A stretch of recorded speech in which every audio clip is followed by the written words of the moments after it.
हरे कृष्णा माता ji. Hare Krishna. Hare Krishna. Welcome you all in the class. तो आप सभी मंजरी को बहुत बहुत स्वागत है अपने श्रील प्रभुपाद की बुक के पठन पाठन के लिए। तो जैसा आप सब जानते हैं, गौर पूर्णिमा आ रही है और चैतन्य महाप्रभु का बर्थ मनाया जाएगा, इस संडे को है। तो आप सभी अच्छे से उसको सेलिब्रेट कीजिए। और जब टॉक में आज गुरु महाराज एक्सप्लेन कर रहे थे कि जब वो 1971 में क्रॉस मैदान में जब श्रील प्रभुपाद ने बहुत बड़ा एक कृष्णा कॉन्शियसनेस प्रोग्राम ऑर्गेनाइज किया था, तो पहली बार लोकनाथ स्वामी महाराज उनसे मिले थे।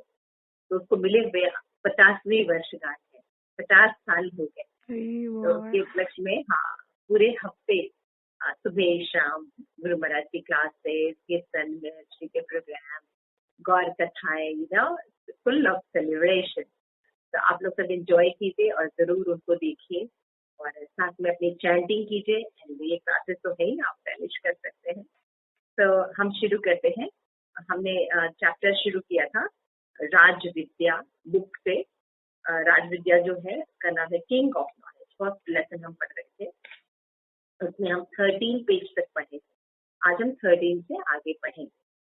तो हम प्रेयर्स कर लेते हैं। ओम ज्ञानतिमिरान्धस्य ज्ञानाञ्जनशलाकया चक्षुरुन्मीलितं येन तस्मै श्रीगुरुवे नमः। श्री चैतन्यमनोभीष्टं स्थापितं येन भूतले स्वयं रूप ददामि ददामि स्वपदान्तिकम्।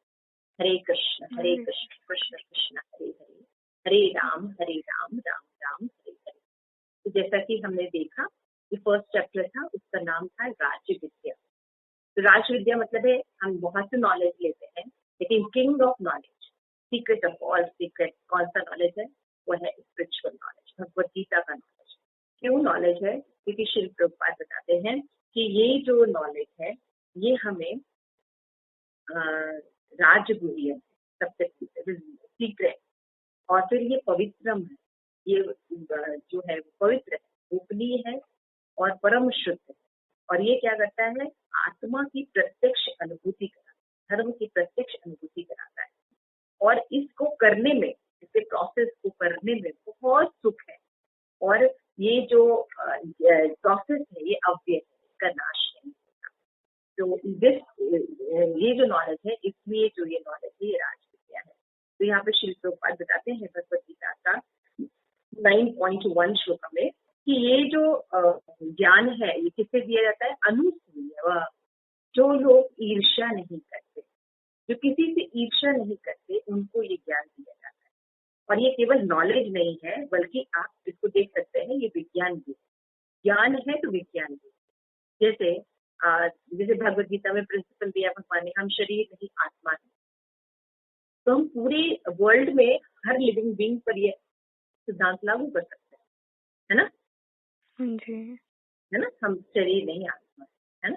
तो सिंपल सी बात है। और भगवान ने भगवद गीता में सेकंड प्रिंसिपल, जैसे आप देखे चलिए, बोलते भगवान कहते हैं देही नो अस्मिन् यथाति कौमारम यौवनम जरा तथा देहांत प्राप्ति वीर दर्शनम। ये शरीर में परिवर्तन होते हैं, जन्म लेता है, बाल्यावस्था में होता है, फिर किशोरावस्था में आता है ना, फिर वृद्धावस्था आती है, फिर मृत्यु होती है। तो आप देखेंगे ये चेंजेस सभी की बॉडी में होते हैं, है ना। ज्ञान, ज्ञान विज्ञान, ज्ञान जो है वो उसका विज्ञान।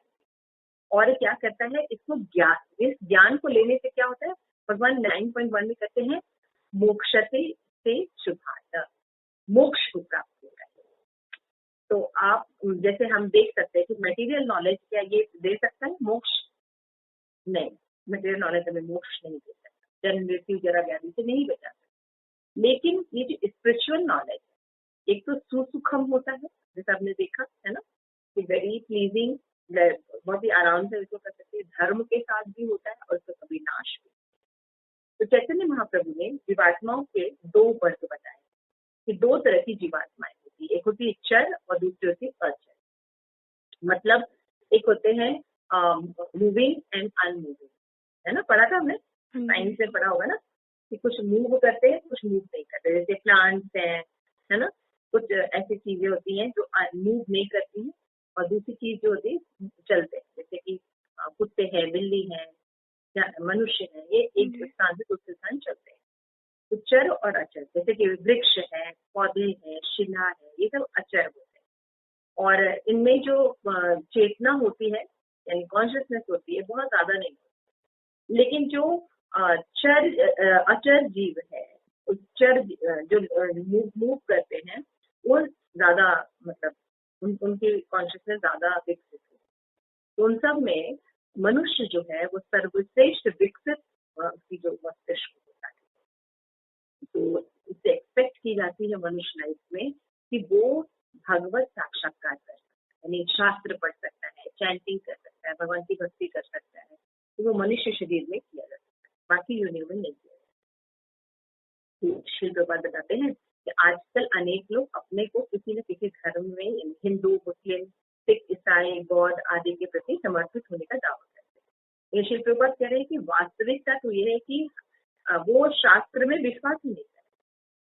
ये जो लोग शास्त्र में विश्वास करते हैं वो अधिकतर परोपकार कार्यों में आसक्त है ना, धन दान तप इससे पवित्र है। दान का मतलब क्या होता है? स्वेच्छा से अपनी कुछ संपत्ति किसी को देना। लेकिन देखते हैं कि इस तरह का यज्ञ करने में हमें बहुत दिक्कत होती है, कलयुग में हमें देखने को भी नहीं मिलता।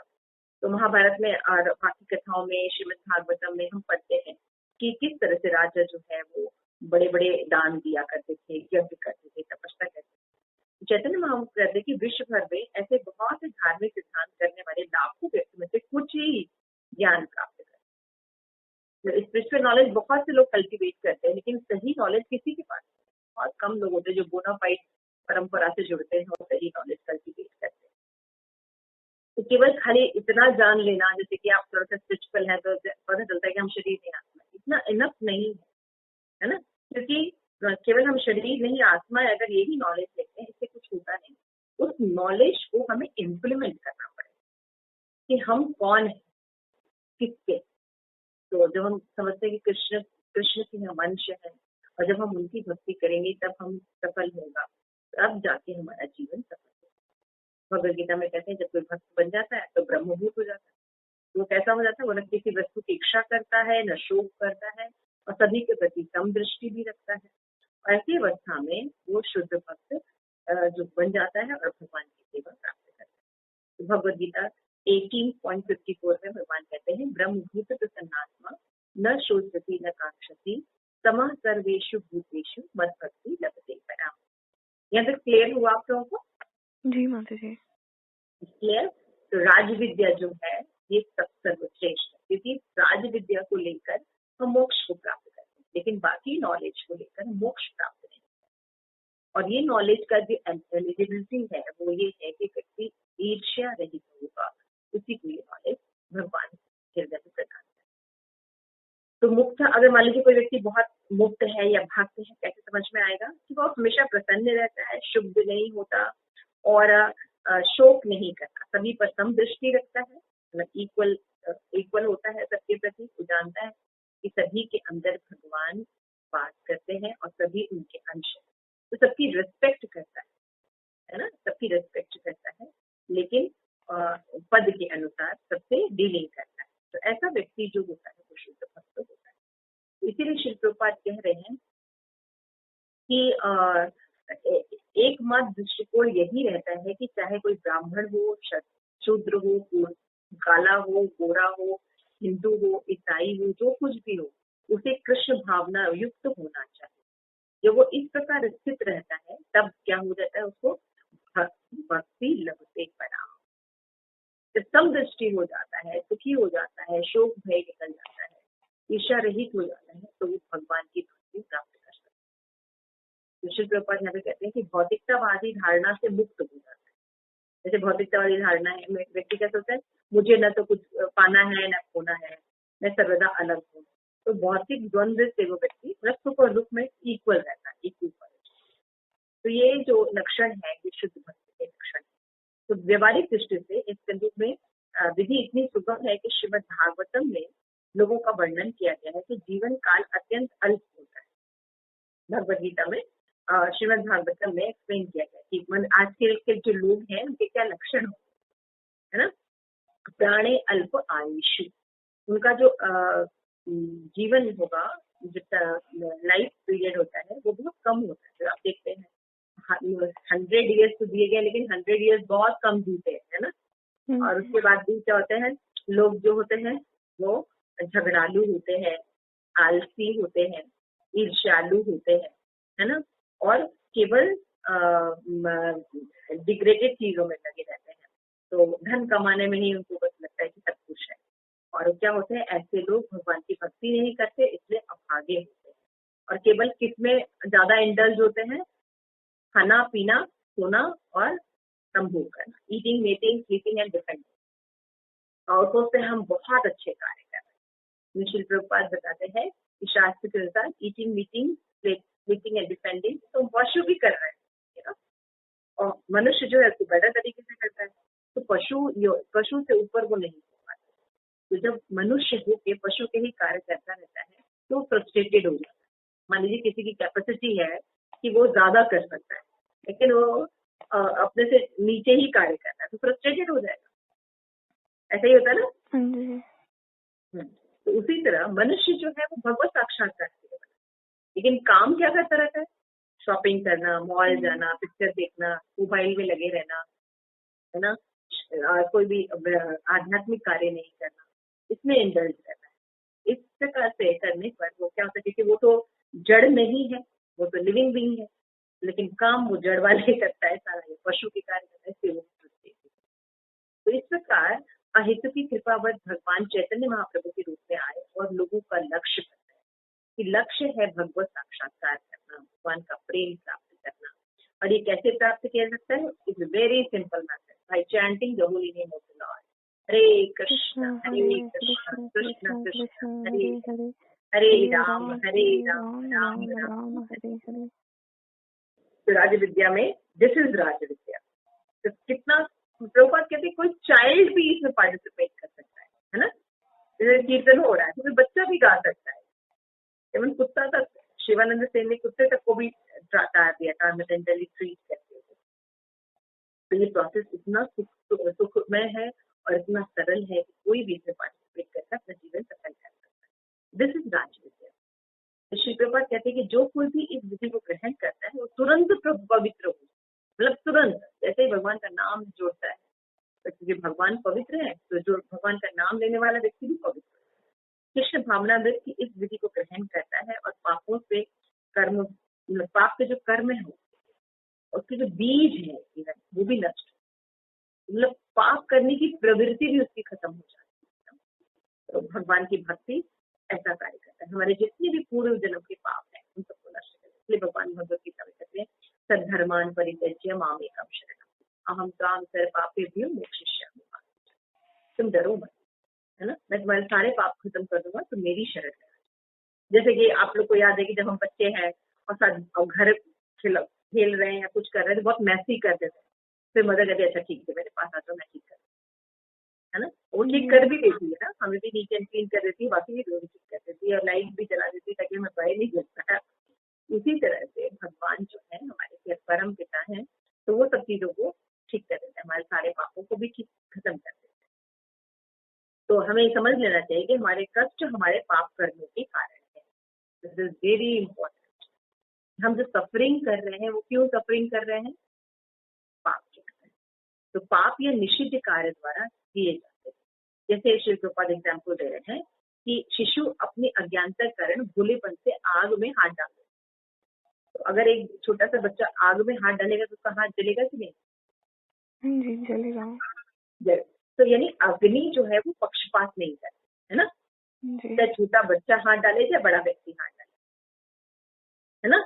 जी हाँ, इसी तरह से ये भौतिक जगत किस प्रकार क्रियाशील है, इसके कौन इसको चला रहा है, कैसे सारा कुछ हो रहा है। तो बहुत से मूर्ख लोग क्या सोचते हैं ये अपने आप हो रहा है ना।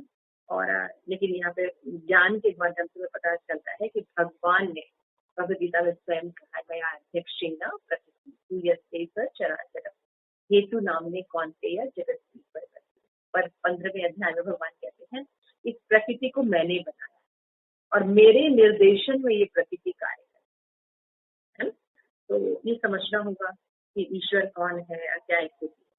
तो ये ज्ञान जिसके द्वारा हम कष्टों से छुटकारा पा सकते हैं, मनुष्य जीवन में ही संभव है। ये सब ज्ञान जो है ये किसी भी आपको कॉलेज में, स्कूल में नहीं प्रोवाइड किया जा रहा, और ये कितना इम्पोर्टेंट नॉलेज है ना, लेकिन ये नॉलेज आज नहीं दिया जा रहा है।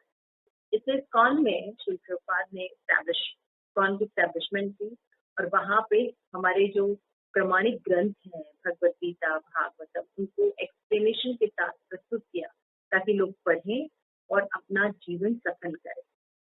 देखिए लोगों को पता ही नहीं है कि मनुष्य जीवन का क्या लक्ष्य है, और हजारों लाखों लोग लाभान्वित है ना।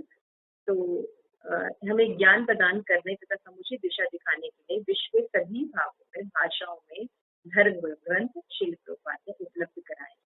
तो भगवान चैतन्य महाप्रभु ने बताया है कि मनुष्य अत्यंत अनंत काल से परमेश्वर से अपने संबंध को भूल चुका है। This is very important. हम रिलेशन भूल चुके हैं, मेन रिलेशन, और फॉल्स रिलेशन हम खूब निभा रहे हैं।